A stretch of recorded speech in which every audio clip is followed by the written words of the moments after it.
ఎందుకు అంతలా బాధపడుతున్నావు? నువ్వు నమ్మిన వాళ్లందరూ నిన్ను ఒంటరిని చేసి వెళ్ళిపోయారనా? లేదా నీకు ఎవ్వరూ తోడు లేరనా? ఏది జరిగినా నీ మంచికే జరుగుతుంది. నువ్వు అలా బాధపడుతూ కూర్చుంటూ నీ జీవిత ఆశయాన్ని మరిచిపోకు. నీ జీవితంలోకి ఎంతోమంది వస్తుంటారు, పోతుంటారు. కాని నీతో ఎవ్వరూ శాశ్వతంగా ఉండరు. ఈ బంధాలు, బంధుత్వాలు, ప్రేమలు, ఆప్యాయతలు ఇవేవీ శాశ్వతం కాదు.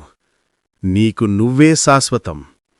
నువ్వు బాధలో ఉన్నా, కష్టాల్లో ఉన్నా, దుఃఖంలో ఉన్నా నేనున్నాను అని ఎవ్వరూ ధైర్యం చెప్పరు. ఇంక నీ బంధువులు ఎవ్వరూ నీకు తోడుగా ఉండరు. ఎవరి పనివారు చూసుకుంటారు. నువ్వు సంతోషంగా ఉండాలంటే నువ్వు ఎవ్వరి గురించి ఆలోచించొద్దు. నీకు ఎంత బాధ వచ్చినా, ఎంత కష్టం వచ్చినా ధర్మంగా ముందడుగు వెయ్యి. అప్పుడు నీ కష్టాల్లో, నీ బాధలో నేను తోడుంటాను. మనిషి రూపంలో వచ్చి నీ కష్టాల్లో నిన్ను ఆదుకుంటాను. నువ్వు ధైర్యంగా ఉండు. ఎవ్వరికోసం ఆలోచించకు, ఎవ్వరికోసం బాధపడకు.